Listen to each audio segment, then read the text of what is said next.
Boa noite a todos.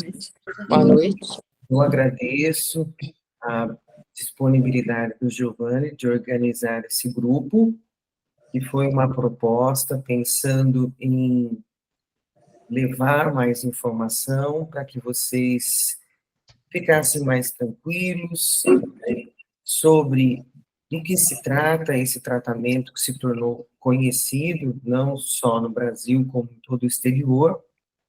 Primeiro, eu vou me apresentar, sou a doutora Karine, tenho mais de 20 anos como oftalmologista e com diversas subespecialidades, e depois de um tempo já consolidado na oftalmologia, eu senti necessidade de buscar novos conhecimentos, insatisfeita com a falta de proposta de tratamento de algumas doenças, e eu encontrei muitas ferramentas, tanto na nutrologia como em outras medicinas que eu tive oportunidade de estudar. Estive na Índia, inicialmente, estudando a medicina ayurvédica, e posteriormente me concentrei mais na nutrologia, que é como é conhecido aqui no Brasil, mas, na verdade, esse movimento surgiu nos Estados Unidos com o nome de medicina funcional, que era uma proposta de tratar a causa das doenças e não somente remediar os sintomas. Então, nesse caminho, eu fiquei muito impressionada, essa é a verdade, com o potencial dessa substância conhecida como vitamina D, e decidi até voltar para o ambiente acadêmico, fazer pesquisas, e desenvolvi o doutorado aqui na Unifesp, justamente com a vitamina D. O interesse pela vitamina D fez com que um amigo em comum me apresentasse ao Dr. Cícero. O Dr. Cícero Gali Coimbra é um neurologista, professor da Universidade da Unifesp também, livre docente, e há mais de 20 anos começou a desenvolver pesquisas com a vitamina D. Ele teve uma formação no exterior, o pós-doc dele foi na Suécia, e foi envolvendo as ciências básicas, a medicina molecular.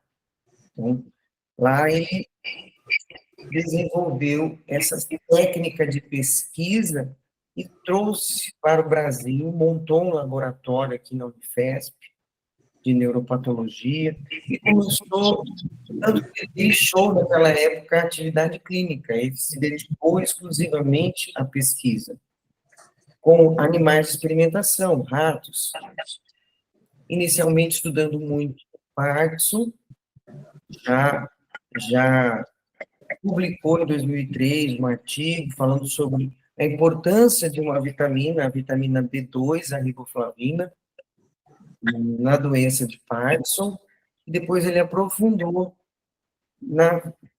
no poder da vitamina D, tanto como um hormônio imunomodulador, quanto com suas ações diretas no sistema nervoso.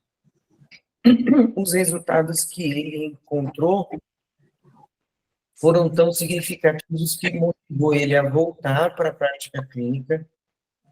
Então, por volta de 2003, ele começou, apoiado pelos artigos, a usar doses progressivamente maiores. A primeira doença tratada foi esclerose múltipla. Então, dado o bom resultado que esses pacientes apresentaram, esse tratamento passou a ser conhecido, porque com a internet, o paciente deixou de ficar só com a informação que ele recebia do médico no consultório, ele passou a buscar de forma ativa o conhecimento.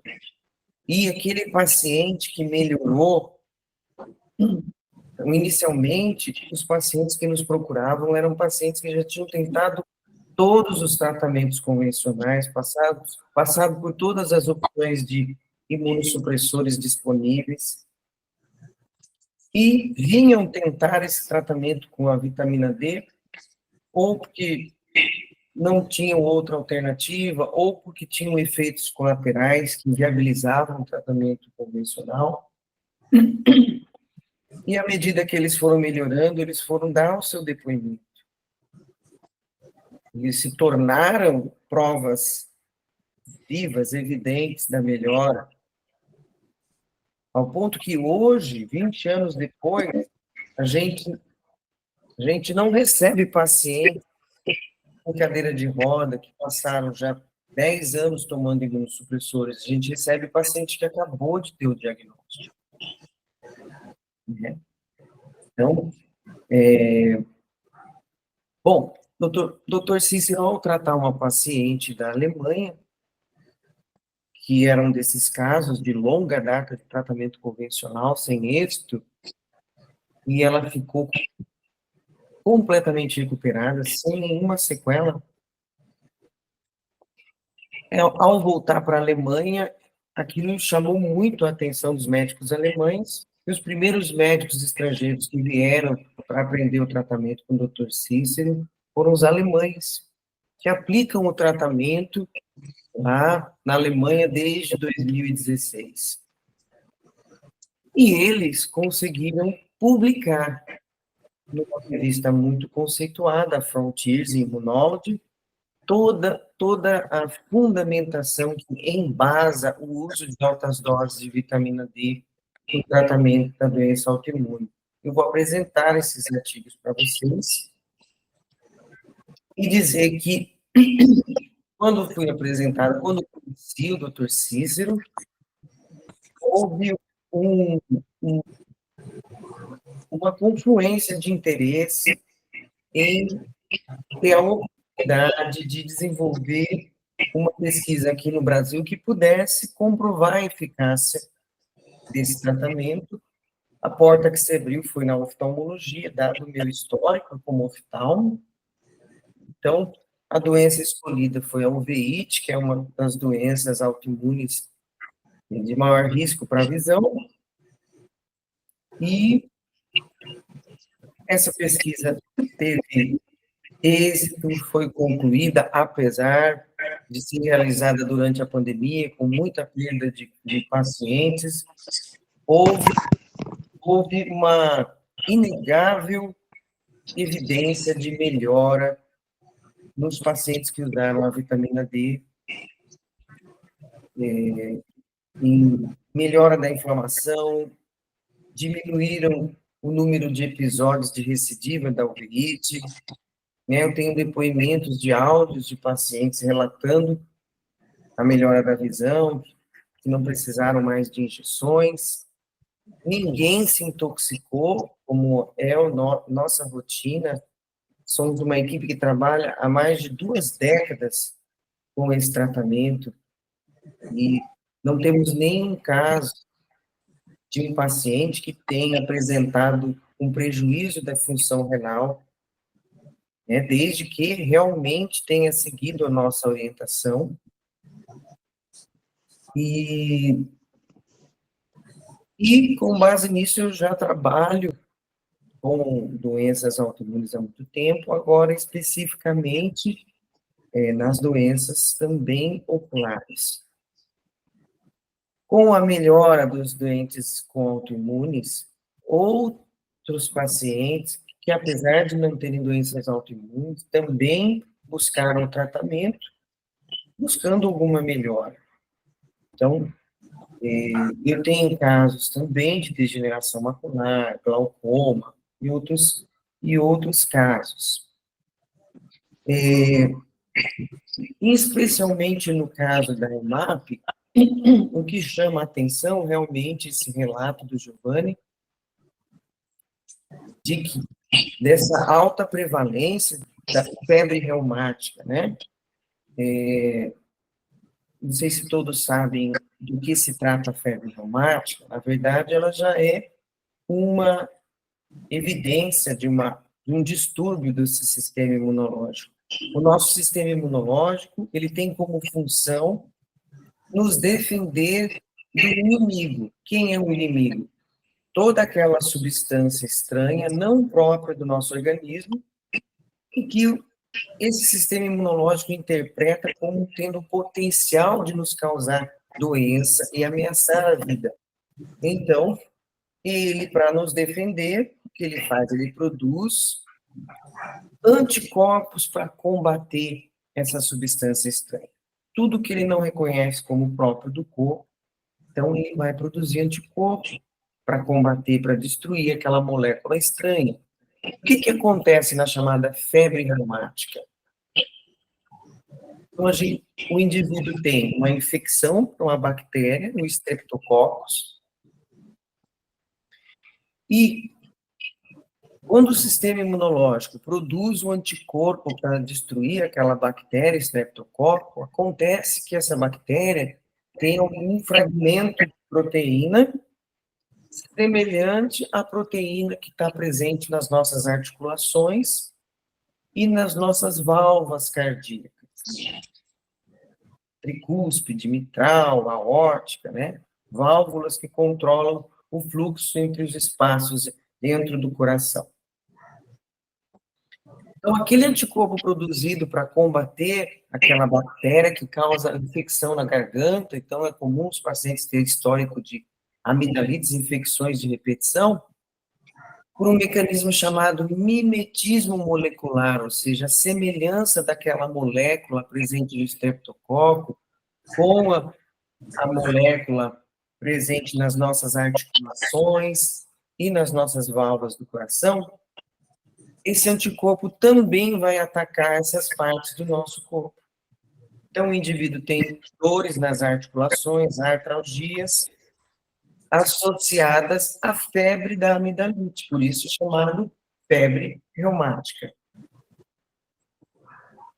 A principal complicação ocorre quando afeta também as válvulas do coração, podendo gerar uma insuficiência cardíaca.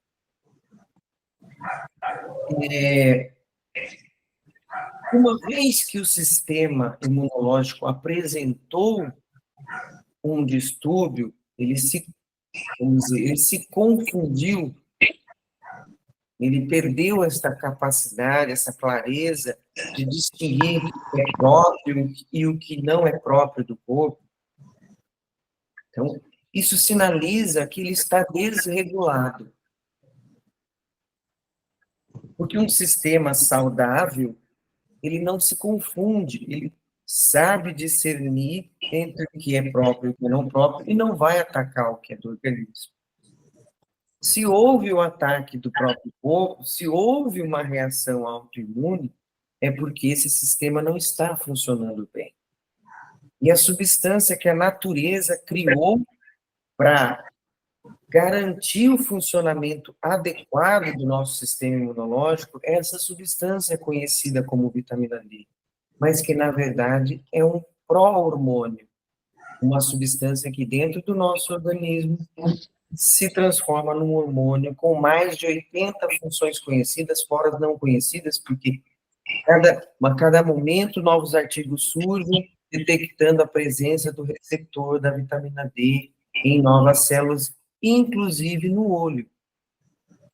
Nosso olho tem as estruturas moleculares capazes de ativar a vitamina D e produzir, sintetizar essa vitamina D diretamente da exposição solar, sem depender daquela vitamina D que chega pela corrente sanguínea. Tanto que pesquisas mostram que a quantidade de vitamina D presente na lágrima, ela é superior àquela presente no olho, indicando já uma maior relevância, uma maior importância dessa substância para a nossa visão. E quando o indivíduo tem uma desregulação desse sistema imunológico, uma das causas é a chamada resistência à vitamina D. que seria a resistência à vitamina D? É quando o indivíduo tem algum defeito genético no metabolismo da vitamina D que impede que essa vitamina D exerça a sua ação. Então, ele tem a vitamina D circulando na corrente sanguínea em níveis considerados normais, mas aquela vitamina D, como todo hormônio, ela só vai exercer ação quando ela se ligar a uma peça que está lá no núcleo das nossas células, uma peça chamada receptor da vitamina D. Que fazendo uma analogia entre uma fechadura, é como se a vitamina D fosse a chave e o receptor fosse uma fechadura. E a resistência à vitamina D ocorre quando, por exemplo, eu tenho um defeito nesse receptor, um defeito genético. Então, aquele receptor, apesar da presença do estímulo da vitamina D, ele não consegue deflagrar as ações.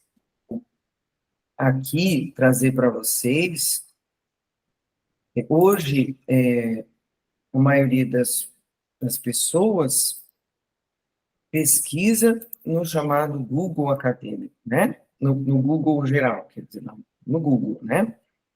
Porém, poucos têm esse conhecimento, vocês estão vendo a minha tela, Sim, sim. de que é preciso publicar, pesquisar essa ferramenta chamada Google Acadêmico, que é uma plataforma do Google que seleciona só o que é informação científica, artigos publicados em revistas científicas. E aí a gente tem que publicar em inglês, porque as pesquisas só podem, elas devem ser publicadas na língua universal, que no caso é o inglês. Então, se vocês colocarem a palavrinha vitamin D entre parênteses para que ele pesquise essas duas palavras juntas, que eu quero pesquisar a vitamina D em específico. Se você não coloca esse aspas, ele vai procurar separado a palavra vitamina e separado a palavra D. Se eu colocar aqui sistema imune, vocês veem aqui que o Google traz aqui quase 500 mil resultados. Significa que existe esse número de artigos científicos publicados sobre estudos falando sobre o papel dessa substância no sistema imunológico, como vocês podem ver aqui, como moduladora. Modular é diferente de suprimir. Os tratamentos convencionais disponíveis atualmente para doenças autoimunes, eles são compostos por imunossupressores, ou seja, medicamentos que desligam a resposta desse sistema imunológico. No entanto, a gente precisa desse sistema para nos defender das infecções. Simplesmente desligar esse sistema pode impedir que ele continue nos agredindo, mas não recupera o funcionamento adequado, portanto, não trata a causa. E essa clínica surgiu com o objetivo de tratar a causa das doenças. Então, tratar a causa implica em corrigir esse funcionamento inadequado, recuperar o funcionamento normal desse sistema, fazer com que ele pare de se confundir e volte a trabalhar na função dele que é primordial, de nos defender de infecções. Sempre que o sistema imunológico vai agredir o nosso corpo, ele faz isso por um caminho, por uma via chamada TH17. Tá? Então, se você colocar a palavrinha TH17 ao lado da vitamina D, o Google vai trazer diversos artigos explicando que a vitamina D suprime essa via especificamente. Não? Toda doença autoimune, ela tem elevação dessa proteína, que é o anticorpo, essa interleucina TH17, porque é a forma como o sistema imunológico usa para agredir o próprio corpo. Então, sempre que eu quero identificar se uma doença tem componente autoimune ou não, eu devo colocar essa palavra ao lado e ele vai trazer aqui as várias possibilidades de danos na retina aqui, ó, que envolvem a presença dessa interleucina 17.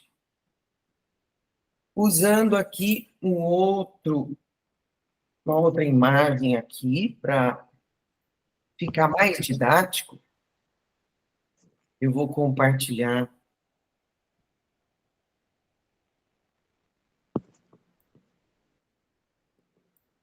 aqui usar umas apresentações de PowerPoint com esse esquema aqui para explicar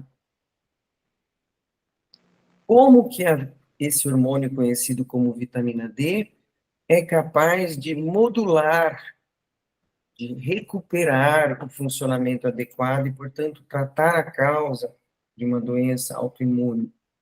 Então, vamos supor que essa aqui é uma célula do sistema imunológico, né? Então, a vitamina D que eu produzo na pele pela exposição solar, que afinal é a única forma natural de obter essa substância, não é possível obter da dieta, não existe uma quantidade suficiente no alimento para que eu obtenha da dieta. Por isso, se eu não suplemento, eu tenho níveis insuficientes, porque a nossa exposição solar na área urbana, ela é incompatível com a produção adequada da vitamina D. Então, quer eu produza na pele pela exposição solar, ou quer eu tome na forma de suplemento, essa vitamina D primeiro vai cair na minha corrente sanguínea, vai lá para o fígado, onde ela sofre a primeira ativação e se transforma nesse metabólito chamado 25-hidroxivitamina D. É esse metabólito que fica mais abundante ali na corrente sanguínea e por isso, somente por isso, ele é utilizado no exame para dosar a vitamina D. Ele é mais fácil de pegar no sangue, mas ele não é a forma mais ativa da vitamina D. Essa forma precisa entrar na célula-alvo, depende de uma enzima que eu tenho, um alfa-hidroxilase. Essa enzima vai converter essa 25-hidroxi na 1,25 de hidroxi, que é a forma ativa da vitamina D, também chamada calcitriol. Mesmo assim, essa forma ativa só vai exercer ação quando ela se ligar ao receptor, vitamin D receptor, aquele receptor que está lá no núcleo da célula. E como eu falei, né, é esse receptor que vai disparar as ações. Aqui no caso, as ações que nos interessam, que mostram esse efeito modulador da vitamina D, são essas três alças de ação. A vitamina D naturalmente inibe esta via TH17, que é a via responsável pela agressão autoimune, como eu mostrei nos vários artigos. Mas, por outro lado, ela estimula essas outras duas vias que são benéficas. Esta via que produz as catelicidinas e beta-defensinas, que são antibióticos naturais que o nosso sistema imunológico fabrica ao se deparar com um agente de infecção. Então, no exato momento que ele entra no nosso organismo, a nossa primeira linha de defesa, compondo a chamada imunidade inata. E a vitamina D, ela estimula, ela potencializa, portanto, ela melhora as nossas defesas contra infecções. E também estimula esta via aqui, Treg, dos chamados linfócitos T reguladores, que, como o próprio nome diz, eles têm a função de regular o funcionamento do próprio sistema, garantir que esse sistema imunológico funcione adequadamente e não se confunda, não ataque o próprio corpo. Então, ela inibe seletivamente só o que faz mal, só a resposta anômala. Mas, por outro lado, ela potencializa respostas benéficas e respostas autocontroladoras. Por isso, o indivíduo que tem a plena ação dessa substância não vai ter nenhum problema imunológico, porque a natureza não erra. O que acontece é que esses indivíduos geralmente têm defeitos genéticos. Então, eu posso ter um defeito na enzima, por exemplo, eu posso ter um defeito no receptor. Se a gente voltar aqui para o Google acadêmico e colocar aqui a palavra polimorfismo junto da vitamina D, polimorfismo significa defeito genético.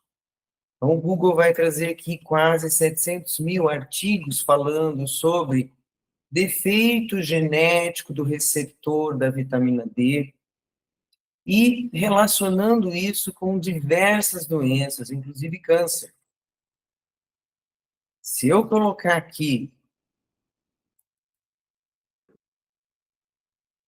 retina, eu já tenho aqui mais de 30 mil artigos que comprovaram, inclusive na degeneração macular relacionada à idade, que existe uma associação significativa entre esses defeitos genéticos do receptor com a degeneração macular. Então, eu não preciso fazer um exame genético nesses pacientes, porque eu já pressuponho, se eles têm um distúrbio imunológico, que eles têm resistência à vitamina D. Ter defeitos genéticos significa ter resistência à vitamina D. Hoje, se vocês pesquisarem esse tratamento que ficou conhecido como protocolo Coimbra, em alusão ao Dr. Cícero Coimbra, que foi quem desenvolveu, o Google já vai trazer publicações sobre esse tratamento. Duas delas são muito relevantes. Essa primeira aqui, publicada em 2021, que foi justamente publicada por aqueles médicos alemães que vieram aprender o tratamento com o Dr. Cícero e aplicam na Alemanha desde 2016, com grupos de pacientes bastante ativos na Alemanha. Vejam que ele aqui dá os devidos créditos, falando do chamado protocolo Coimbra, no qual usamos doses diárias de cerca de 1.000 unidades por quilo de peso, administradas de forma segura. E usamos os níveis sanguíneos de um hormônio chamado paratormônio para nos indicar a dose ideal para cada paciente. Então, eu vou pegar aqui uma figura desse artigo para continuar a explicação, né? Então, aqui, vejam que essa figura é uma outra forma de representar também aquelas várias reações, etapas de reações químicas necessárias para ativar a vitamina D e permitir, portanto, que ela exerça a ação, né? Então, aqui, ela passando pela corrente sanguínea, chegando ao fígado, do fígado transformada na forma ativa, até se ligar aqui ao receptor VEGF que está no núcleo da célula. Cada raiozinho aqui, vocês estão vendo esses raiozinhos? Conseguem ver aqui a figura? Sim, sim. Cada raiozinho aqui é um ponto desse metabolismo, onde já foi identificado que pode haver um defeito genético, vai fazer com que essa etapa, então, não ocorra como deveria. Então, são pontos de possível resistência à vitamina D. Então, nesses casos, eu preciso usar uma dose mais alta para poder, como que forçar essas peças com defeito e permitir que ocorra a ação da vitamina D. Então, é semelhante àquele processo de upregulation de receptores. Então, eu preciso, com essa dose mais alta, poder compensar, vencer essa resistência genética. E um detalhe importante é que, no caso aqui do receptor da vitamina D, eu posso ter um defeito geneticamente herdado, mas eu também posso ter um defeito adquirido ao longo da vida, porque esses fatores ambientais aqui, patógenos, ou seja, agentes infecciosos, o estresse psicoemocional, porque as emoções do chamado estresse, elas liberam na nossa corrente sanguínea mediadores, neuropeptídeos, neurohormônios do chamado estresse, o mais conhecido popularmente o cortisol.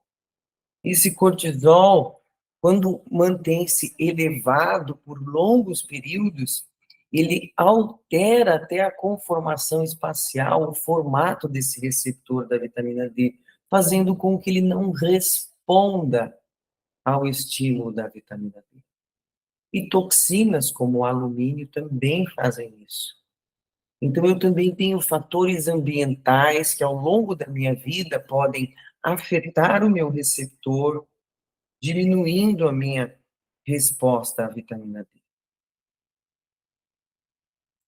Então, esse tratamento, ele não depende somente de usar uma dose mais elevada. Ele também depende de diminuir a exposição a esses fatores aqui, sendo que o estresse psicoemocional é importantíssimo. E ele depende muito do paciente, do gerenciamento dos pensamentos para regular essas emoções. Então, por que a dose? Uma pergunta que pode surgir. Por que essa dose de 1.000 unidades por quilo de peso?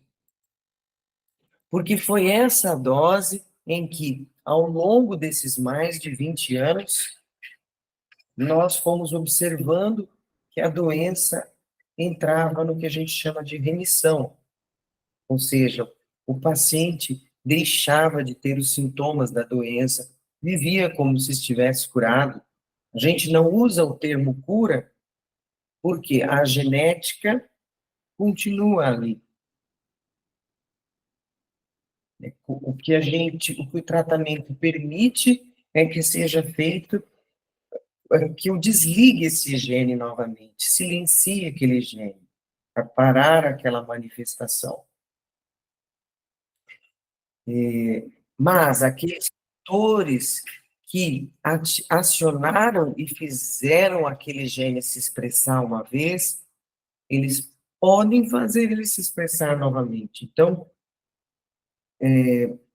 o tempo todo, mesmo aqueles pacientes que estão em remissão há longos, há 10 anos, se eles se expuserem, principalmente a um elevado nível de estresse por tempo prolongado, eles podem sim ter uma recidiva da doença. Então,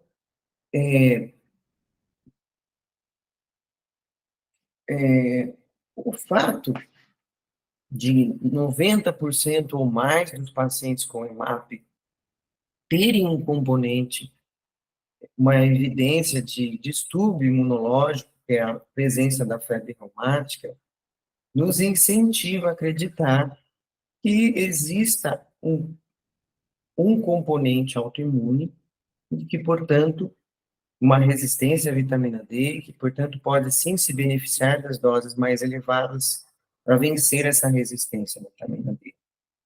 Outro fato que chama a atenção é que também foram encontrados outros anticorpos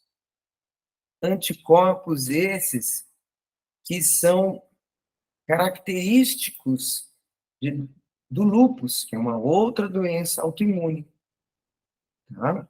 Então, foram encontrados em pacientes portadores de EMAP a elevação de anticorpos, proteínas, na verdade, proteínas do sistema complemento, né? CH2, CH3, CH50, proteínas essas que se encontram elevadas no lúpus, que é uma doença autoimune,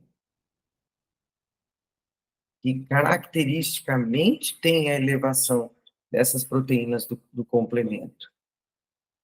Então, onde há fumaça, né, há fogo, né? Eu estou encontrando ali na cena do crime uma evidência, né, de uma arma usada por uma doença autoimune. Então, isso também apoia e nos incentiva a tratar dessa forma, a ter esperança nesse tratamento. Deu para entender o que é a resistência à vitamina D, por que que ela pode ser a causa de uma doença autoimune? Fica alguma dúvida sobre... Deu para entender. Eu até me surpreendi de a senhora já ter dados sobre a detecção desses sinais em pacientes de EMAP, porque a impressão que a gente tem é que todos nós somos assim muito raros, né? São pacientes raros de serem encontrados.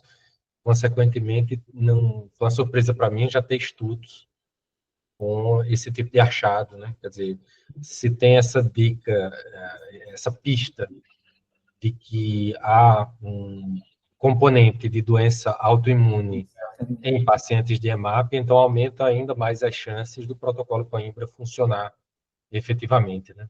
Sim, porque nós tratamos a causa, né?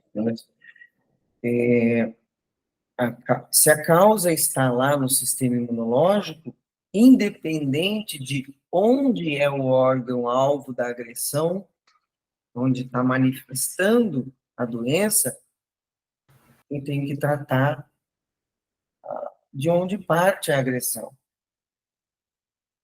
né? Para parar aquela agressão.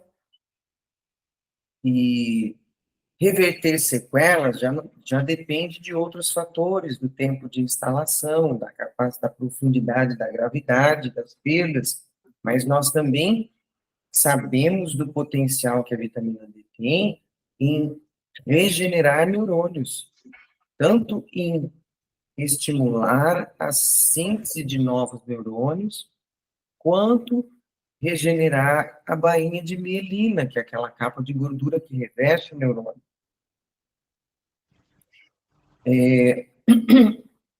Aquele conceito de que o cérebro do adulto não é capaz de se regenerar, de formar novos neurônios, esse conceito caiu por terra na década de 80, quando experimentos mostraram que sim, o cérebro do adulto é capaz de formar novos neurônios, existem neuroblastos, existem células-tronco que se diferenciam em novos neurônios.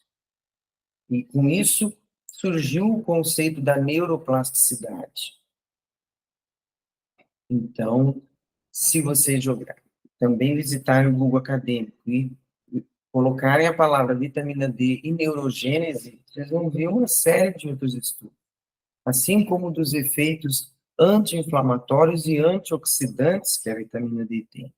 Então, eu vou repetir, eu estava mencionando das ações também antioxidativas da vitamina D, e que a maior evidência da importância do tratamento direcionado a essa causa oxidativa está no tratamento da DMRI, que foi é, em- estipulado pelo estudo ARETS, que usa justamente vitaminas com ação antioxidante. Então, outro Outro dado importante que apoia, que justifica o uso de doses mais elevadas, ou pelo menos doses personalizadas para cada indivíduo, são as pesquisas do Michael Hollick. Michael Hollick é um professor da Universidade de Boston, ele é endocrinologista, e ele é, na atualidade, assim, o maior pesquisador em vitamina D, porque desde a década de 70, ele lidera o número de pesquisas sobre vitamina D. Então, tudo que ele publica, a comunidade científica para ler. Foi ele que isolou as formas bioquímicas dos metabólitos da vitamina D, aquela 25-hidroxi, 1,25. Ele fez isso em 1974. E até hoje, ele é o pesquisador que mais publica sobre vitamina D. E agora ele se concentra na ação que essa substância tem de regular os nossos genes.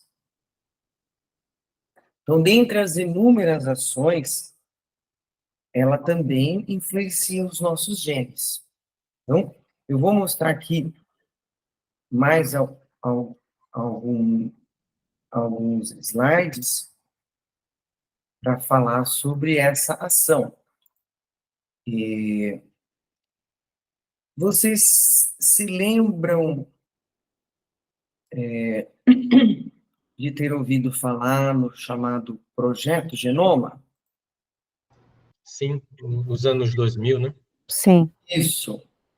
Então, essa geração X ficou, lembra-se bem, né, do chamado Projeto Genoma. Vocês sabem por que esse Projeto Genoma foi desenvolvido? O que motivou esse estudo? Mapeamento, né, do gene do ser humano, né? Mapear todos os genes da espécie humana. E por que eles queriam fazer isso? Porque eles acreditavam que a causa das doenças era genética, que bastava nascer com um gene para ter uma doença, que aquilo era uma sentença que você ia desenvolver aquela doença. Então, os estatísticos alertaram o governo americano de que alguma coisa precisava ser feita para descobrir a causa das doenças, porque o número estava aumentando numa velocidade alarmante. E como que uma medicina que avança em conhecimento sobre tratamentos e recursos diagnósticos se depara com um aumento progressivo, principalmente das doenças autoimunes? Estranho isso, né? Então, eles quiseram mapear os genes para tentar entender o processo da causa da doença, porque não há como resolver um problema sem saber a sua causa, né? Mas o curioso é que a indústria farmacêutica não participou do projeto Genoma, não contribuiu na pesquisa. E quando eles completaram o estudo, bom, vejam que foi um estudo que levou 13 anos, começou em 1990, foi publicado em 2003. Envolveu praticamente todos os países, uma verba milionária. Mas eles se depararam com resultados inesperados. Um dos resultados inesperados foi o fato de que todo mundo, sem exceção, todo mundo tinha lá alguns genes para ter algumas doenças. Ninguém tinha uma genética perfeita. Todo mundo tinha genes alterados. Porém, alguns indivíduos, mesmo com genes alterados, não desenvolviam a doença. Isso ficou mais evidente quando eles tiveram gêmeos idênticos na amostra do Projeto Genoma. Isso aqui são irmãs, vocês estão vendo a minha tela? Vocês estão vendo aqui a minha tela? Sim. Isso aqui são irmãs gêmeas idênticas. Gêmeos idênticos têm exatamente a mesma genética, exatamente a mesma. Idêntica, é a mesma célula que se divide. Só que essas irmãs foram criadas em ambientes diferentes, com hábitos de vida diferentes. Por isso, elas têm características e vão ter também doenças diferentes. Então, diante desse fato inegável, os pesquisadores entenderam que havia algum fator ambiental relacionado ao estilo de vida, portanto, que era o que determinava se a doença realmente ia acontecer ou não. Então, a ciência que estuda esses fatores ambientais foi chamada de epigenética. Então, o prefixo epi significa estar acima. Então, a epigenética está acima da genética, no sentido de que é ela que vai determinar se eu vou ou não vou ter uma doença.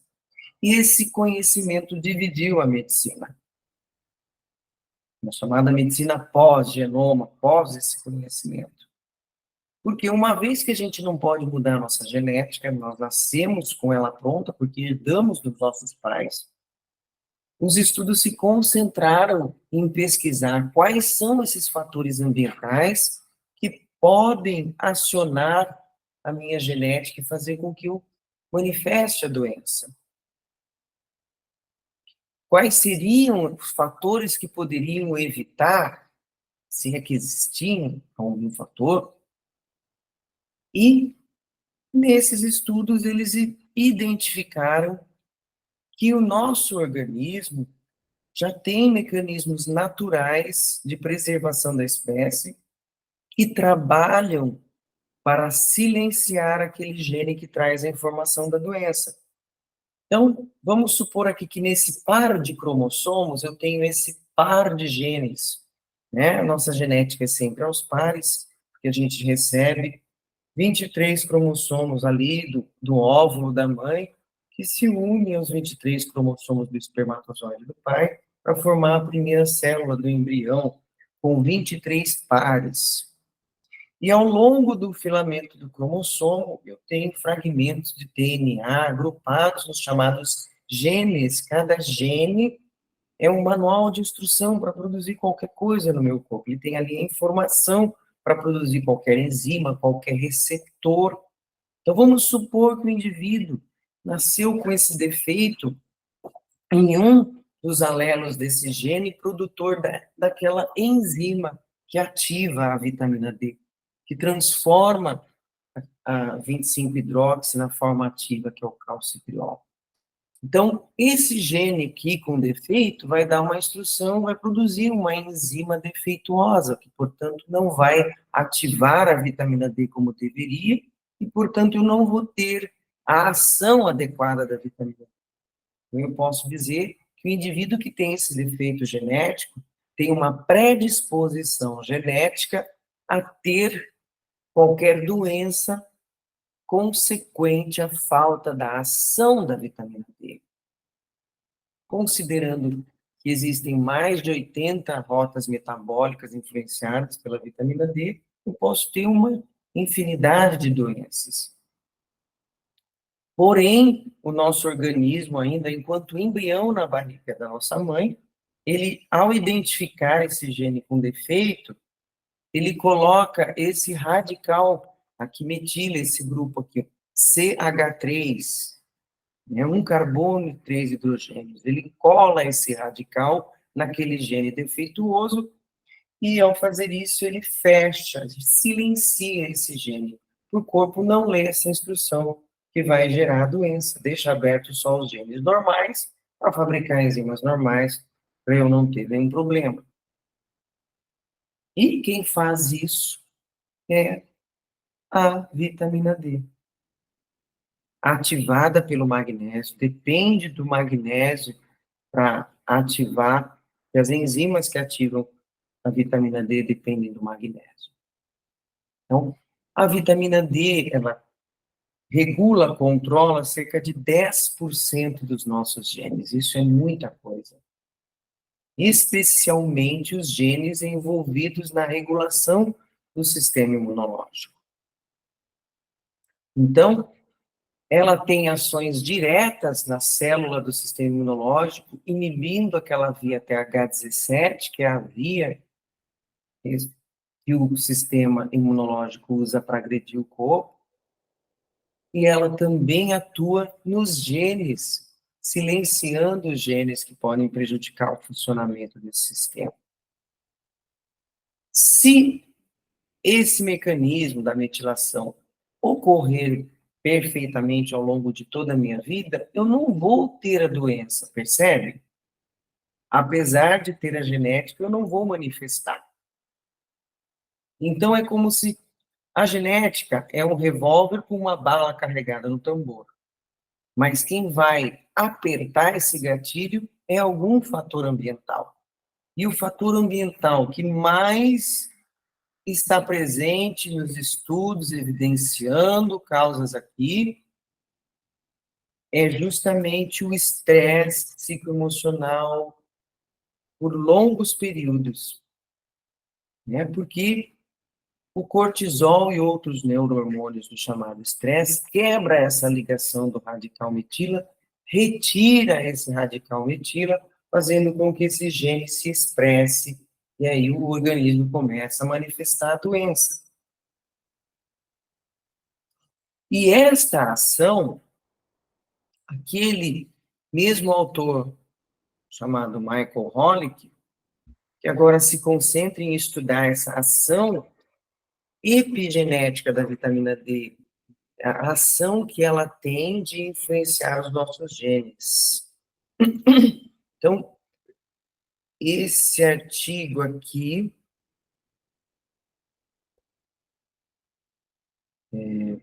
publicado na revista Nature, em 2019, ele mostrou, comprovou que essa ação, ela é dose dependente. Então, como que ele provou isso? Eles pegaram um grupo de pacientes e deram 600 unidades de vitamina D por dia e observaram aqui nessas fileiras aqui ao lado, vocês veem em marrom a expressão estimulada dos genes. E em azul, a expressão baixa, ou seja, eles estão suprimidos para não manifestarem a doença. Então, quer seja aumentando ou diminuindo a expressão, ela atuou aqui com essa dose de 600 unidades em 126 genes. No outro grupo, que eles deram 4.000 unidades, veja que a quantidade de genes regulado dobrou para 309. E no terceiro grupo, para quem eles deram 10.000 unidades por dia, o número de genes regulados multiplicou por 6. Então, houve um aumento muito relevante no número de genes influenciados. Então, houve uma ampliação, uma otimização desta ação, utilizando uma dose maior. Depois de quanto tempo dando a dose que chegou naquele número? Cerca de meses, de 3 a 6 meses. Porque a gente sabe que a curva de ação da vitamina D, tanto que isso aí a gente já vai entrar na explicação sobre o tratamento, como ele funciona, né? Quando eu começo a administrar uma dose, aquele nível vai se elevando na corrente sanguínea, lentamente atinge um platô após cerca de 2 meses, aproximadamente. Então, a partir de 2 a 3 meses que eu vou ter uma estabilidade maior daquele nível no sangue. Por isso, a gente explica que o resultado do tratamento, os efeitos do tratamento, eles são melhor percebidos a partir desse período. Mas tem que se levar em consideração o nível de estresse. né? Se o paciente mantém aquele elevado nível de estresse, lembre que os hormônios do estresse afetam o receptor e vão diminuir essa resposta. Eu posso levar mais tempo para observar uma resposta. Posso fazer uma pergunta? Deve, por favor. Com relação ao nível de estresse, né, pode ser se essa pessoa, por exemplo, um de nós, né, não tiver estresse nenhum a vida inteira, pode não desenvolver as doenças autoimunes, é isso? Sim, sim. Tá. Não, porque eu senti, no meu caso, eu acho que eu comecei a desenvolver MAP em 2018, por estudos aí meus, né, e foi um ano que eu tive um pico de estresse muito grande, então pode ter sido isso. Sim, isso é documentado nos estudos científicos. Eventos Certo. estressantes de vida estão comprovadamente relacionados com maior risco de manifestar doenças. Só sobre o câncer tem mais de 70 mil artigos comprovando isso. Por causa dessa explicação que eu mostrei para você, é um fenômeno biológico, genético. Quer dizer, Uhum. tanto pode ser um estresse, um pico de estresse, que dure 2 semanas, como pode ser um estresse que não seja tão alto, mas que seja contínuo. Anos. É mais provável que sejam períodos prolongados de estresse elevado. Até agora a gente não sabe, né, se a EMAP é autoimune ou não, mas eu acho que, pelo menos os médicos que eu consultei, deram essa indicação de que pode ser, principalmente por causa da febre reumática, né, que tivemos. Quer dizer, a febre reumática, ela poderia, em tese, ser tratada também com vitamina D, né? Quer dizer, a própria reação da febre reumática, ela já é uma indicação do mau funcionamento do sistema de defesa imunológico, né? É exatamente. E um sistema imunológico que está perfeitamente saudável, ele não se confunde, ele não agride o próprio corpo. Se houve a agressão do próprio corpo, é porque houve uma desregulação. Mas estranho que a febre reumática dá na infância. Eu tive com 3 anos de idade. O que uma criança de 3 anos de idade pode ter de estresse? É, você pode ter os outros fatores, né? Que são infecções, né? No caso, streptococcus, que bagunçou ali, né? Certo.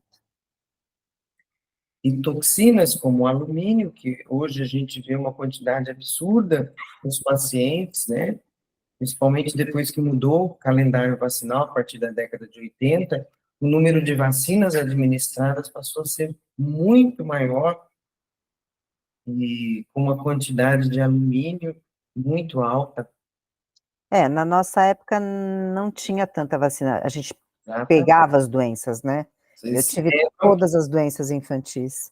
que não era essa quantidade que nós vemos agora. Então, outro artigo que eu gostaria de mostrar a vocês é sobre a segurança do tratamento. O caminho aqui, o Google Acadêmico, e você pode digitar aqui Coimbra Protocol. O primeiro artigo que aparece, esse aqui, vamos abrir, ver do que se trata. Então, é um artigo publicado em 2022, e olha quem está aqui, ó, Michael Holick, tá? Michael Holick participou desse artigo. O que esse artigo nos fala? Dados de segurança em pacientes durante tratamento com altas doses de vitamina D, de acordo com o protocolo Coimbra. Então, esses centros aqui, internacionais, aqui, Alemanha, Áustria, Suíça e Boston, Estados Unidos, acompanharam pacientes com diversas doenças autoimunes, como estou dizendo, até complementando aquele seu comentário, quem que comentou foi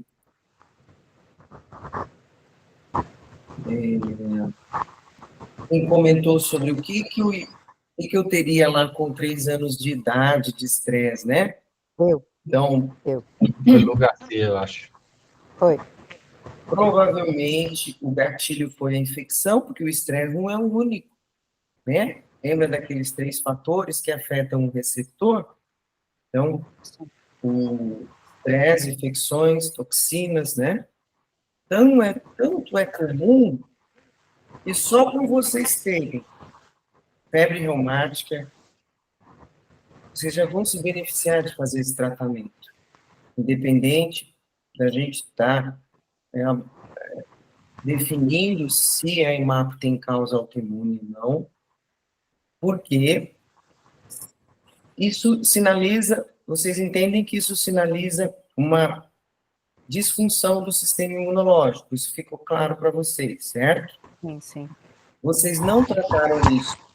Então, quem foi o sistema imunológico de vocês provavelmente continua desregulado. Então, ele continua a disparar erroneamente aí anticorpos pelo corpo. E aí podem arrebentar outros elos da cadeia de acordo com a vulnerabilidade genética de cada um. Por Eu já isso, tenho outras doenças diagnosticadas, autoimunes. você tem? Eu tenho artrite reumatoide e uma que me dificultou ter filho, eu sempre esqueço o nome dela. Vocês percebem a lógica do raciocínio? Sim, totalmente. Se o sistema imunológico não foi devidamente reparado, se nada ensinou ele a parar de fazer errado e voltar a fazer o certo, ele continuou desregulado.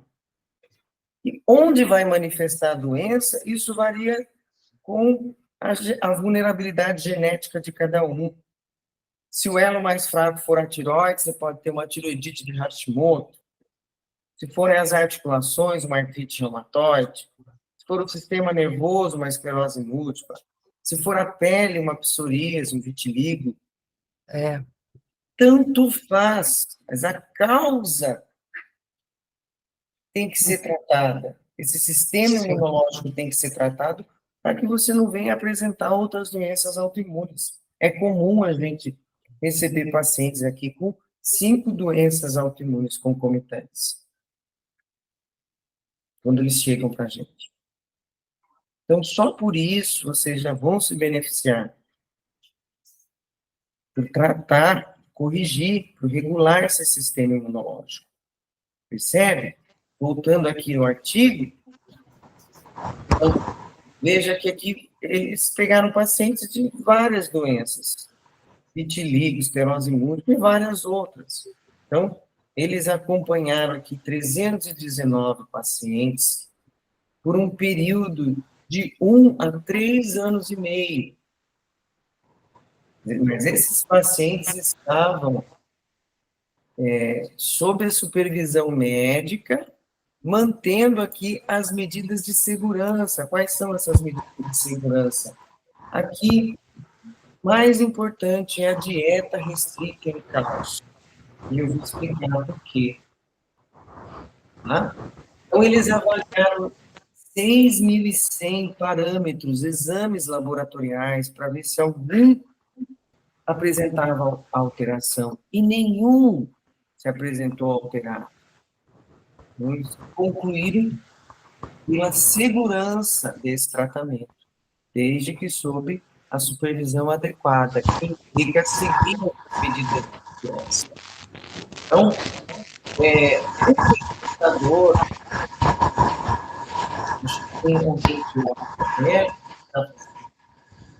um pesquisador com o histórico do Michael Holick, vocês acham que ele sequer se ocuparia de participar de um estudo que ele não achasse relevante? As conclusões, eu estou mostrando os fatos. Tá?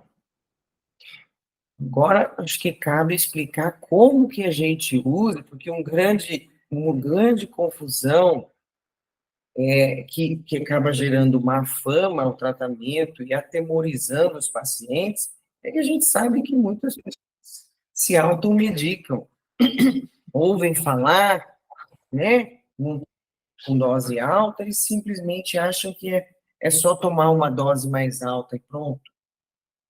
E aí ele se intoxica, sim, porque dose alta de vitamina D vai gerar uma intoxicação. Por que acontece a intoxicação com a vitamina D? Porque, dentre as muitas ações da vitamina D, uma das ações que ela tem é a ação de absorver o cálcio dos alimentos. Então, todo alimento que a gente come, quando chega lá no intestino, é a vitamina D que vai absorver o cálcio desse alimento. E do intestino, esse cálcio vai lá para a corrente sanguínea, para ser usado onde ele for necessário. Quando eu uso uma dose mais alta de vitamina D, o que vai acontecer? Vai absorver mais cálcio, correto? Eu vou ter mais cálcio chegando aqui na corrente sanguínea. E o excesso de cálcio no sangue, ou seja, a hipercalcemia, é que é tóxica. Então, o excesso, quando se fala em intoxicação por vitamina D, está se referindo a risco de hipercalcemia por causa dessa ação, né? Então, o corpo tem um mecanismo de segurança para não deixar ultrapassar o nível normal no sangue, ele manda esse cálcio excedente para o rim eliminar através da urina. Então, a gente começa a ter aumento do cálcio lá na urina para manter esse cálcio normal no sangue. Mas se continua chegando lá muito cálcio do intestino, vai chegar um momento que esse rim não dá conta de eliminar todo o cálcio, e o cálcio vai depositar no parênquima renal e lesar a função renal. Isso a gente não pode permitir. Então, como que a gente evita isso? Eu preciso diminuir a quantidade de cálcio e está lá no intestino, porque é do intestino que vai para o sangue e do sangue para o rim. E como que a gente faz isso? Uma dieta restrita em cálcio. Vou retirar da minha dieta aqueles alimentos que têm maior quantidade de cálcio. Eu vou ingerir menos cálcio, porque eu vou absorver mais daquilo que eu ingiro, por causa da dose mais alta de vitamina D. Então, isso faz com que o nível de cálcio fique normal, nem excesso, nem falta. Então, à medida que a medida de segurança que, ao longo desses mais de 20 anos, garantiu que os pacientes não se intoxiquem, é o aperfeiçoamento dessa dieta restrita em cálcio. Retirar esses alimentos que têm maior quantidade de cálcio, que é principalmente leite, derivados do leite, e algumas sementes e castanhas. Então, nós apresentamos essa relação de alimentos que o paciente não pode consumir enquanto estiver usando essa dose. O paciente se compromete 100% em aderir, e com isso, os pacientes não apresentam nenhum. Nós temos pacientes há mais de 10 anos sobre esse tratamento, e o estudo ali mesmo mostrou a segurança desse tratamento. Tá bom? Uma outra pergunta: após esses 3, 4 primeiros meses, com altas doses, a dose abaixa ou segue alta? O nosso objetivo é que a dose abaixe, Certo. né? Isso a gente aprendeu com os pacientes ao longo dos anos, porque enquanto a maioria apresentava uma melhora muito expressiva, tinha uma pequena parcela que não melhorava. E quando a gente foi estudar essa parcela que não apresentava melhora, para entender o que eles tinham ali em comum que pudesse explicar essa baixa resposta, A característica que saltou aos olhos foi o elevado nível de estresse, pessoas que mantinham elevado nível de ansiedade e irritabilidade. Por isso a gente foi estudar a relação do estresse com a doença. E ao entender que tem um mecanismo biológico que interfere na genética, inclusive, começamos a frisar para o paciente que ele precisava diminuir o nível de estresse. Eles não conseguiam no início. Mas depois de muito tempo, explicando, reforçando, aqueles pacientes que conseguiram diminuir o nível de estresse foram precisando de doses menores, foram apresentando uma diminuição do paratormônio, que é o parâmetro que a gente usa para avaliar a ação da vitamina D. Por que a gente não usa o nível de vitamina D como parâmetro da ação? Ora, justamente porque eu estou explicando que esses pacientes têm defeito no receptor. Se eu olhar só para o nível de vitamina D, eu não sei o quanto esse receptor está respondendo a esse nível. Então, a gente usa o paratormônio, que é um outro hormônio que a gente sabe que a vitamina D tem ação sobre ele, que a ação da vitamina D é de diminuir a produção desse paratormônio. Então, eu posso... Oi? Pode falar? Desculpe, é uma pergunta. Sim. Eu acredito que, assim, quem está fazendo esse tratamento, e vamos dizer que a gente faz, a gente está fazendo e a gente começa a perceber que a coisa estacionou. Não deve ser difícil porque, como é uma doença que tem uma certa velocidade, então, estacionando, rapidamente você percebe que ela parou de evoluir. Eu acho que ninguém vai estar disposto a arriscar diminuir uma dose. Exatamente. Porque diminuir uma dose pode significar a doença voltar a progredir. E não ter volta, eventualmente. Então, eu posso utilizar esse parâmetro de nível de paratormônio para, de uma forma segura, eu diminuir a dose de vitamina D sem ter o risco de, eventualmente, voltar a progredir com doença? Sim, é exatamente isso que nós temos feito. Estamos acompanhando pacientes que foram, veja bem, se eu estou usando uma dose, vou dar um exemplo, 80.000 unidades. Com essa dose eu mantenho um paratormônio de nível 20, né? De repente, esse mesmo paciente volta aqui, sem ter mudado a dose, ele volta depois de 6 meses com um paratormônio de 10. O que aconteceu com esse paciente se eu não mudei a dose? De alguma forma, aquele receptor passou a responder com melhor ação, correto? Correto. Porque provavelmente eu tirei fatores que estavam ali impedindo a melhor resposta desse receptor. Então, à medida que a gente vai diminuindo o estresse, à medida que a gente foi usando quelantes de alumínio, que é o silício, a gente vem observando a ocorrência dessa diminuição do paratormônio, indicando ali um aumento da ação. Quando o paratormônio cai, eu posso sim ajustar essa dose para menos. Sem o medo da doença voltar a progredir. Eu estou ali equiparando a ação. Estou mantendo a ação, só que eu estou precisando de uma dose menor para manter aquela mesma ação.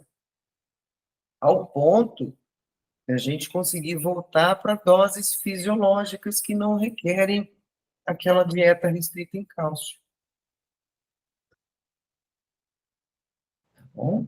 Maravilha.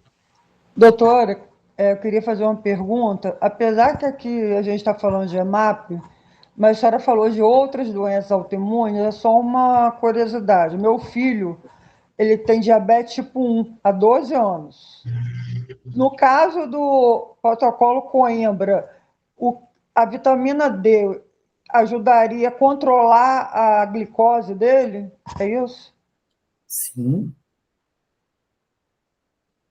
O certo. benefício seria esse. Sim, porque só mudou o órgão-alvo da agressão. Qual que é o órgão-alvo da agressão? É o pâncreas. As Aham. células que produzem insulina no pâncreas. Mas quem é que está agredindo essas células? É o sistema imunológico desregulado. Então, a partir do momento que eu vou recuperar esse sistema imunológico, ele vai parar de destruir as células do pâncreas. Agora, o quanto esse pâncreas foi destruído e o quanto sobrou de capacidade ativa para continuar produzindo insulina depende do tempo de evolução da doença, percebe? Certo.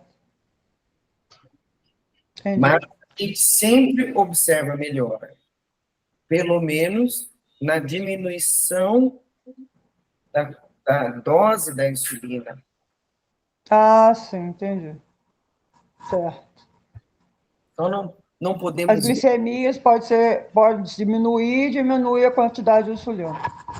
isso. A gente Tá. não conseguimos garantir o quanto vai Quanto mais recuperar, que pode diminuir, certo. mas vai parar a agressão a esse O pâncreas. importante é parar a agressão aonde De ele está agredindo, né? Isso. Tá bom, obrigado, doutora. De nada. Doutora, eu gostaria de fazer uma pergunta Claro. a respeito do câncer.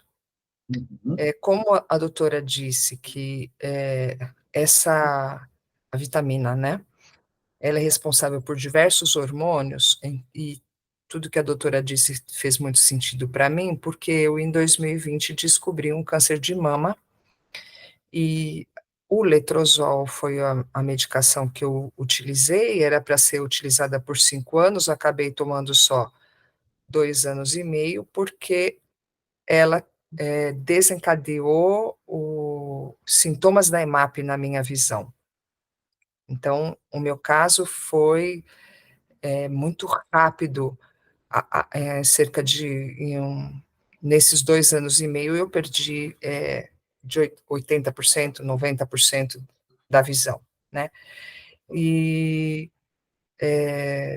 eles dizem enfaticamente que o meu tipo de câncer de mama está relacionado a hormônios femininos. Então, esse protocolo traria algo de contraindicado no meu caso? Absolutamente não. Pelo contrário. Tá, Existem mais de 1 milhão de artigos sobre o efeito da vitamina D no câncer. Inclusive, artigos publicados mostrando evidência de melhora do retinoblastoma, um câncer grave ocular, com a tá, associação de vitamina D a um quimioterápico, ciclofosfamida. sim, E se você raciocinar comigo, o câncer nada mais é do que a falência máxima do sistema imunológico. sim, Porque a todo momento todos nós produzimos células cancerígenas. É o nosso sistema imunológico que, quando está devidamente saudável e ativo, ele detecta aquela célula que está se reproduzindo em padrão anômalo e destrói antes que ela se transforme num tumor. Se o tumor aconteceu é porque esse mecanismo falhou. sim, E, além disso, a vitamina D tem ações antiproliferativas na célula cancerígena. Em estudos in vitro mostram que ela inibe a proliferação da célula cancerígena. tá, que bom, porque eu tenho a mutação genética, o BRCA2, BRCA, tenho BRCA2. 2. O 2 aumenta 30% o risco de outros tipos de câncer, ovário. Uhum. A BRCA1 já é mais então, aumenta 70%. Mas Sim, lembrando que ter a genética não é uma sentença. Então, você vai trabalhar sim. somente nesses fatores epigenéticos que podem te proteger.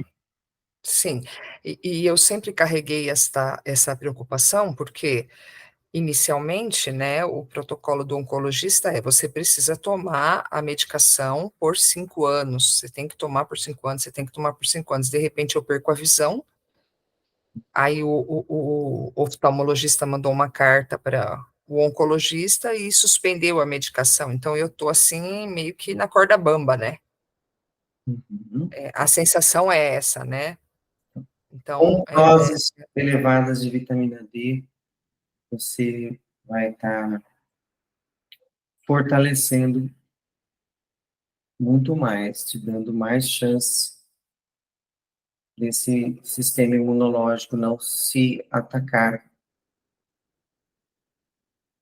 que bom, agradeço muitíssimo, é um alívio enorme. Quer dizer, é o caso, com tratamento de vitamina D, aí ela pode retomar o tratamento lá com outro medicamento, né? Não, ela não vai precisar. Não vai precisar. Não. Ah, melhor ainda. Excelente, muito bom. É claro que não é só a vitamina D, como... Doutora, gostaria de fazer uma pergunta. Claro. Qual o I, assim, para tomar na semana? Recomenda-se tomar diariamente ou uma vez na semana? Porque minha endocrinologista passou para mim uma vez na semana. Quando você está pensando em corrigir uma deficiência, a gente pode usar uma dose semanal, até uma dose mensal injetável. Mas aqui a nossa finalidade vai ser outra. A gente vai usar a vitamina D como medicamento, como tratamento. É. Nesse caso, a gente observa melhor estabilidade do nível tomando diariamente. Tomado diariamente. É importante tomar diariamente. Eu tive psoríase. Tem uns 2 anos que me deu psoríase. Aí eu botei na cabeça controlar o estresse. E de lá para cá, graças a Deus, eu não tive mais, não. Vamos fazer uma pesquisa. Quem mais de vocês tem quantas doenças autoimunes com? Além da febre reumática, se Giane, né, puder nos ajudar nesse Eu tenho o hipotireoidismo de Hashimoto. também é doença autoimune. Eu tenho 2, né? Além da febre reumática e da possível EMAP, tenho mais 2. A minha intenção, se vocês me autorizarem, é publicar o caso clínico de vocês, publicar como uma série de relatos de casos, até para ajudar nessa pesquisa, porque a estatística é uma ciência matemática, ela não erra, né, Giovanni? Posso fazer uma pergunta? Matemática, então, essa prevalência alta de autoimunidade, a gente tem que considerar. Pode fazer a pergunta, sim. Estão me ouvindo? Sim, Sim. entendo perfeitamente. Eu estou aqui, mas... tá. No meu caso, né, o EMAP meu chegou assim num estado gravíssimo, super avançado. Com o tratamento do protocolo Coimbra, pode ter uma melhora? Então, melhora, a gente posso ousar dizer também que em medicina a gente nunca pode prometer resultado, né? Seria honesto da parte de qualquer médico, porque não é uma ciência exata, né? Mas a gente trabalha com a estatística de casos, né, tratados. Eu ouso dizer que quase 100% apresentam melhora. Então, alguma melhora. Agora, o quanto a gente não sabe precisar, mas como eu mostrei, se a gente não tratar também esse sistema imunológico, outras doenças podem se somar. Percebe? Certo. Mas pode estabilizar. Exatamente. Esse é o objetivo do tratamento. É porque eu só vejo mais vulto essas coisas, né? Eu perdi mesmo a visão quase central. Talvez tenha muito pouquinho, né? Então, eu acho que do grupo, meu caso é o mais grave, né? Eu perdi muito rápido e agora escutando aí, realmente eu perdi, foi por causa do estresse mesmo, né? Estresse a vida toda e depois, nos últimos 2 anos, quando desenvolveu, foi estresse, assim, intenso, né? Que não tinha como sair do estresse. Aí começou a cair de vez, aí caiu de vez, né? Mas eu entendo que é extremamente difícil deparar com uma doença que está, né, levando à perda progressiva rapidamente da visão e, e tentar reduzir o nível de estresse. É, Mas essa é uma medida fundamental para ter uma melhor resposta ao tratamento. que eu sempre, É eu muito tinha, importante que também cuide disso. eu tive febre reumática já aos 3 anos, mas aí sempre começou uma vida estressante. Quando eu tinha 10 anos, minha mãe teve gêmeas idênticas e as duas nasceram deficiente mental, sem andar, sem nada, né? Então, a gente passou só a cuidar delas, eram duas, as duas com a mesma doença. Então, foram 42 anos de estresse prolongado por causa delas. Não tinha vida própria, só trabalhava e cuidava delas, era muito difícil, tinha que fazer tudo, tudo, tudo, desde escovar os dentes, desde pôr comida na boca. Aí uma faleceu em 16, a outra ainda está viva. Só que aí, em 2019, eu comecei um estresse muito grande, que meu marido teve câncer de pâncreas, né? E o estresse aí levou lá em cima. A minha filha também desenvolveu um câncer e eu estava assim num estresse sem saber o que fazer. Eu fiquei daí 4 meses com o meu marido internado no hospital, né?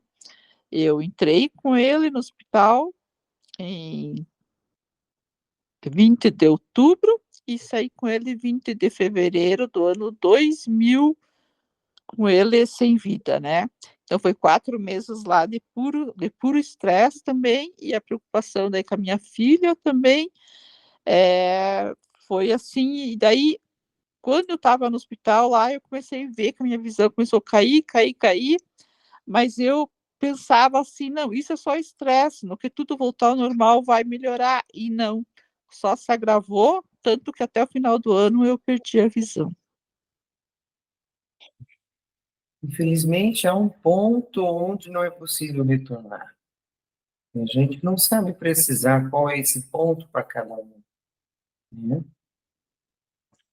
A Renata levantou a mão para fazer uma pergunta.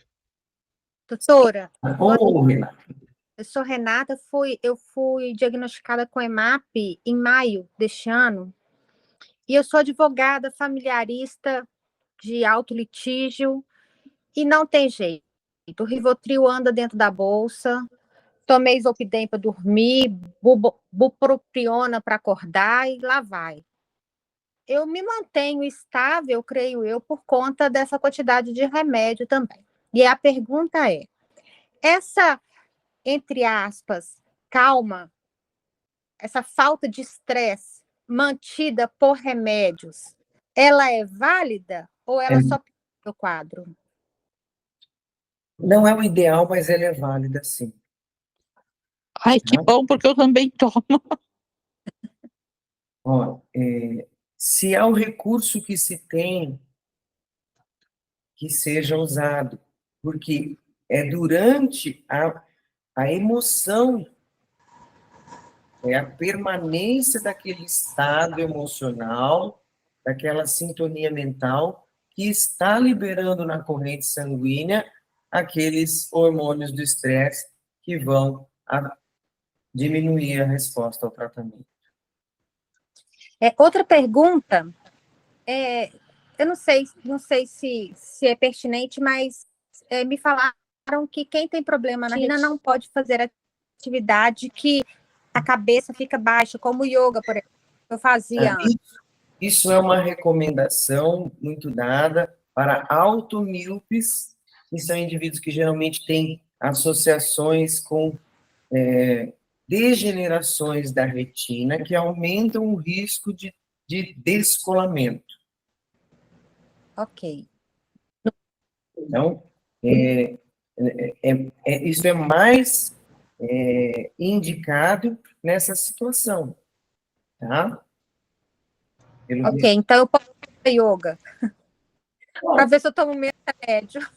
Pode, porque a yoga não tem tantos movimentos de aceleração e desaceleração brusca. O problema é esse movimento do tranco, tá? De aceleração e desaceleração brusca. Por exemplo, pular de bungee jump. Cavalgada que você fica, né? Esse movimento de, como que eu diria, chicote da cabeça. Esse é o movimento que aumenta o risco. Eu nunca ouvi falar isso. Eu sou bailarina, será que atrapalha? Obrigada, doutora. Imagina, acho que travou a imagem aqui. Deixa eu ver. Eu falei que eu não sabia Voltou? esse negócio Acho que da travou retina. Voltou. Eu não sabia esse negócio da retina, que não pode abaixar a cabeça, porque eu sou bailarina, eu danço dança flamenca, que tem super impacto, mexe a cabeça. Mas você Tem não, problema? você não tem alta miopia. Não, eu sou míope, mas não alta miopia. Qual o seu grau de miopia, você sabe? É pouquinho, é 1,5 num olho, 1,70 no outro. Esse cuidado é mais indicado na alta miopia. Ah, tá bom. Obrigada. Complementando o que a Renata falou, né, é válido a redução do estresse com medicamentos, é válido, mas o problema é se acomodar no medicamento. Porque é uma melhora de fora para dentro, então ela não se sustenta por si só. Então, você pode ter efeitos colaterais dos benzodiazepínicos na memória. A forma mais eficaz, eficiente de manejo do estresse é o controle dos pensamentos automáticos negativos. Então, trabalhar nessa vigília dos pensamentos e confrontar, refutar esses pensamentos para que eles não tenham força de verdade, aprender a responder aos eventos da vida com outras linhas de pensamento, que é mais eficaz e sustentável na redução do estresse. Então, se não ficar só no medicamento, buscar esse trabalho de modificar essa modelagem mental. Tá? Doutor, eu tenho uma outra dúvida, por favor. Eu não tive febre reumática, eu sou da minoria do grupo que não teve. Que eu saiba, eu não tenho outra doença autoimune, mas mesmo assim o protocolo Coimbra seria útil para mim. Olha, medicina é a ciência das verdades transitórias estabelecidas para finalidades acadêmicas, né? Eu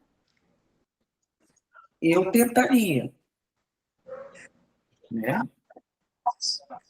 Eu não vou esperar ter todas as comprovações científicas diante de um paciente que está perdendo a visão. Certo. Vou abrir mão Conse- de uma conse- oportunidade que não gera efeito colateral. Vocês não vão ter efeito colateral nenhum. Entende? Então, por que não tentar? Os casos de DMRI que foram tratados com o protocolo Coimbra, como é que foi? Assim, Eu tenho casos que estacionaram, sim, a maioria estacionou, e uma parte recuperou algumas linhas de visão, uma média de 2 linhas de visão. o Francimar recuperou, acho que 3 linhas, se eu não me engano, de visão. Em 2 meses. E quem já fez tratamento com o EMAP, tem algum resultado já sobre o EMAP, o tratamento? O Francismar foi o meu primeiro paciente. Estou acompanhando. Tem mais 7 do grupo, acho, 6 ou 7. É um belo... uma bela coletânea de estudos de caso, né? Assim, Sim. ao mesmo tempo, em diferentes estágios da mesma enfermidade, né? Do ponto de vista científico, é bem interessante a publicação. Acho que ninguém se importaria de conceder fornecimento de dados para publicação, não. Sim, Com certeza. eu vou organizar isso, que isso é importante, eu acho que é dessa forma que a gente vai trazendo mais luz aí as possibilidades de tratamento. E eu acho que, assim, boa parte do grupo está esperando aquela parte que já começou, ver o que é que dá para também seguir o mesmo caminho, né? O mesmo trajeto. Mas, por isso que eu preciso frisar essa questão do estresse, né?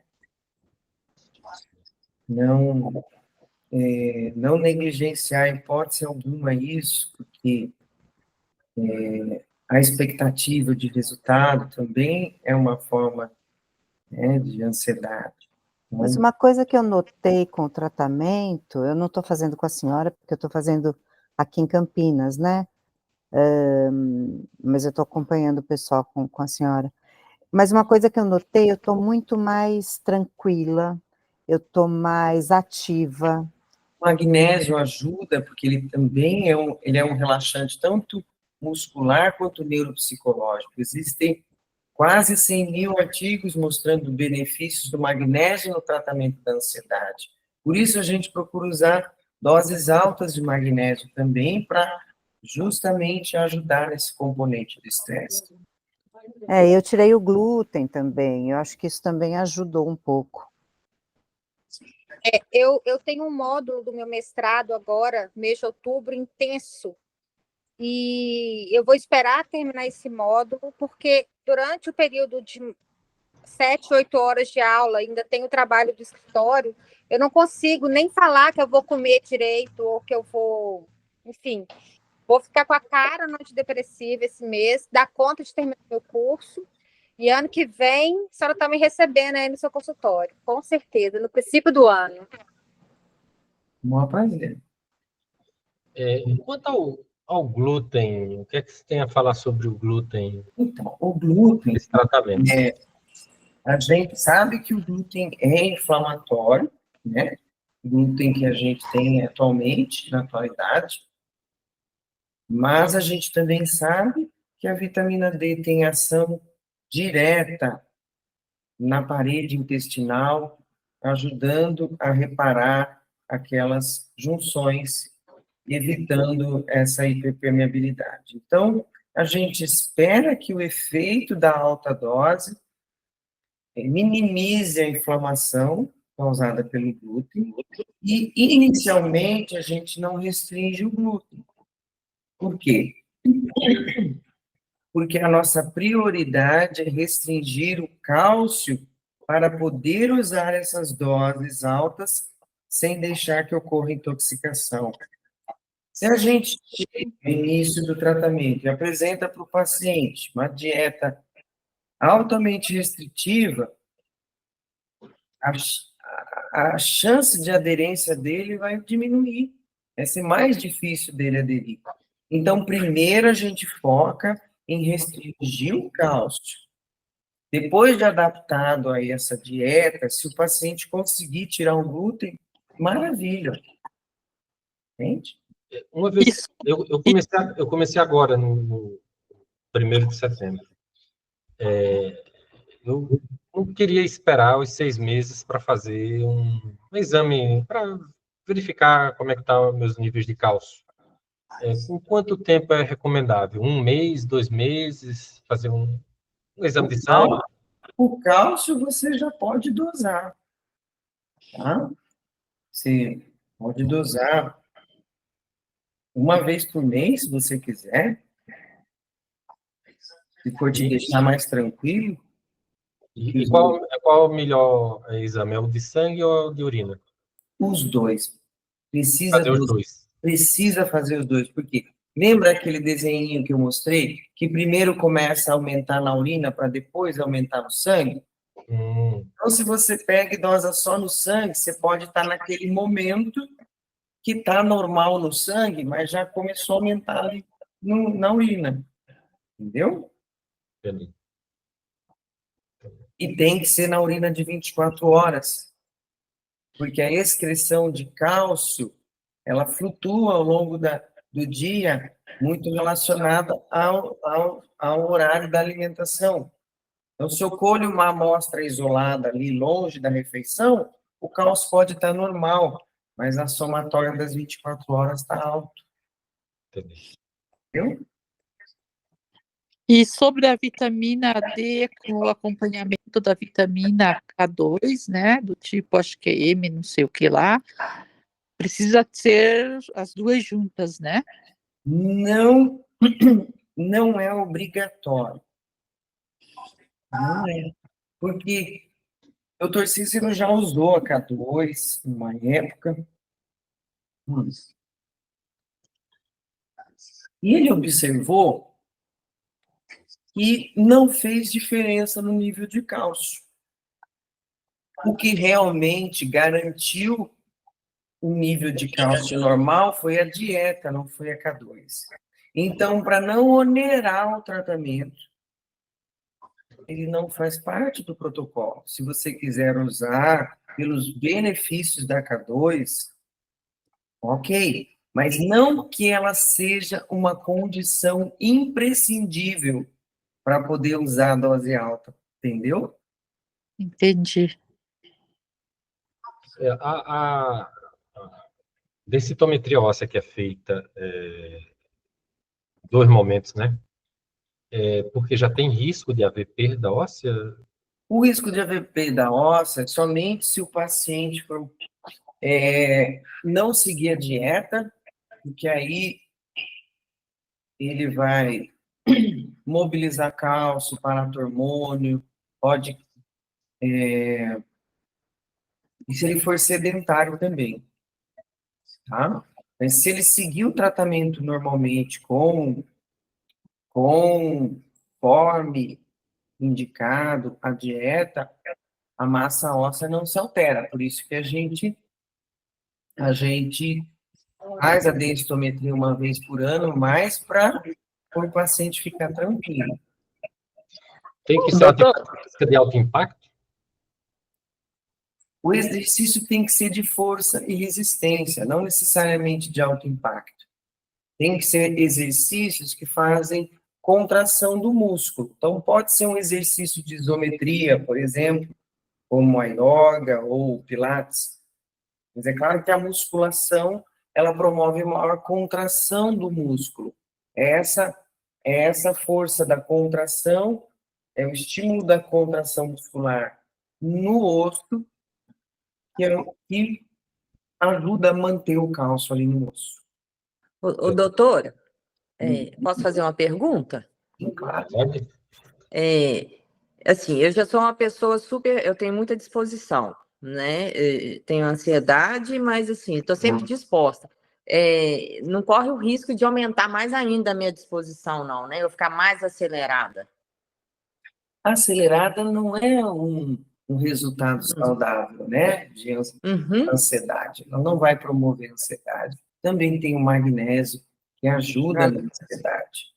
E para dormir também, assim, eu durmo bem, assim, essa parte também é normal, não vai, Normal, né? Então, evitar tomar ela à noite, para não atrapalhar o sono, então procurar tomar no início do dia, ou mais tardar depois do almoço. Certo. Obrigada. De nada. Doutora, uma última pergunta para mim. Se eu quiser começar a tomar o magnésio para poder já ir diminuindo essa nervosia que eu tenho, qual Ótima ideia. eu tenho que comprar? Eu chego na farmácia ou eu consulto o endocrinologista, que eu tenho medo de... Não precisa do endocrinologista. Você pode usar o magnésio quelado, de boa procedência, Pura Vida, Now Foods, Vitafor, Essential Nutrition, Pura Vida, são marcas nacionais confiáveis, tá? Eles têm apresentações de magnésio que combinam diferentes formas, mas o mais barato e eficiente, o melhor custo-benefício, seria o magnésio quelado, que é o magnésio ligado ao aminoácido glicina. Tá? Nessa dose de 200 a 400, não existem doses máximas. Não tem risco de intoxicação neural. No máximo, o efeito adverso que você pode apresentar, se exceder a sua dose máxima, seria diarreia. Mas esse efeito também é recuperado, é só diminuir a dose. Ok. Bom? Bem, gente, eu acho que está na hora de encerrar. Se alguém tiver mais alguma pergunta, mas eu acho que nós temos aí quase 2 horas foi bem mais do que eu imaginava. Anotem as dúvidas, anotem as perguntas que a gente pode trazer aí para um próximo encontro, tá bom? Eu fico à disposição da doutora Karine para fazer contato com o grupo.